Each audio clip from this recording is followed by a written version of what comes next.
안녕하세요. 서초동 법무사 김철중입니다. 오늘은 보조참가에 대해서 알아보도록 하겠습니다.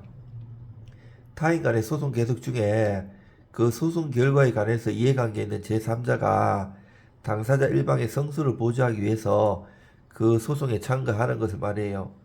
이제 아니 원고는 피고도 있잖아요. 소송하고 있는데 내가 그 일방에 그 참가해가지고 다투어야 되기 때문에 하는 거예요. 최근에 한 것 중에는 저는 자주 많이 보조 참고도 하는데요.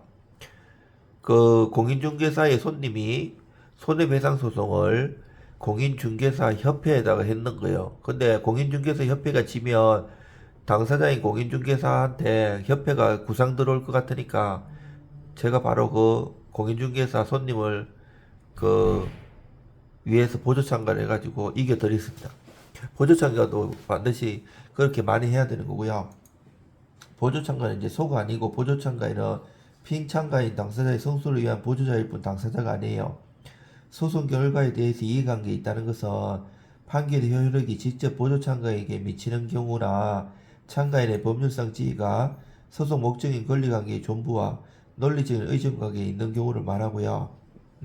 예를 들면 채권자가 연대보증인을 상대로 보증채무 이행청구 소송을 제기한 경우 주채무자는 연대보증인이 소송에서 패소하면 구상금 청구 소송을 당하게 될 처지에 있기 때문에 이러한 경우 주채무자는 연대보증인의 보조참가인이 될 수 있어요.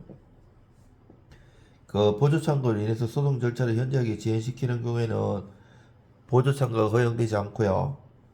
그 보조참가가 이제 민사소송법 71조 정도에 있는데 소송 결과에 이해관계 있는 제3자는 한쪽 당사자를 돕기 위해서 법원에 계속 중인 소송에 참가할 수 있는데 그 다만 이제 소송 절차 현재에 지연시키는 경우에는 인정이 안 돼요.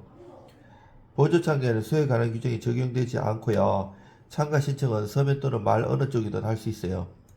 보조 참가 신청서에는 그 참가의 취지하고 참가 이유 요거를 명시해야 되고요. 당사자의 이의 신청이나 법원의 소명 요구가 없는 한 참가 이유를 소명할 필요는 없고요. 보조 참가 신청은 참가인으로서 할 수 있는 소송행위와 동시에 할 수 있어요.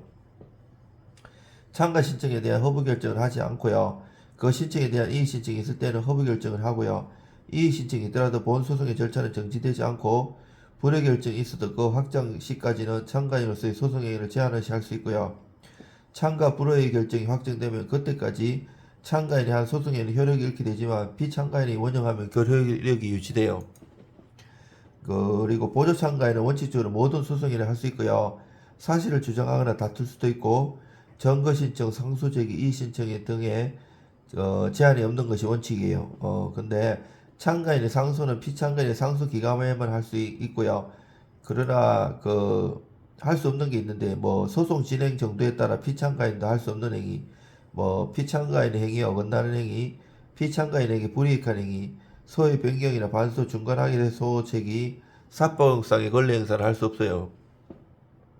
보조차가 있는 경우에 판결은 특별한 경우를 제외하고는 참가인에게도 그 효력이 미치고요. 판결의 효력은 기판력이 아니라 피참가인이 패소한 경우 보조참가인과 피참가인 사이에 서로 그 판결이 부당하다고 주장할 수 없는 구속을 받는 구속력일 뿐입니다. 이상 의뢰 주시면 최선을 다해서 도와드리겠습니다. 이상 서초동 법무사 김철중입니다.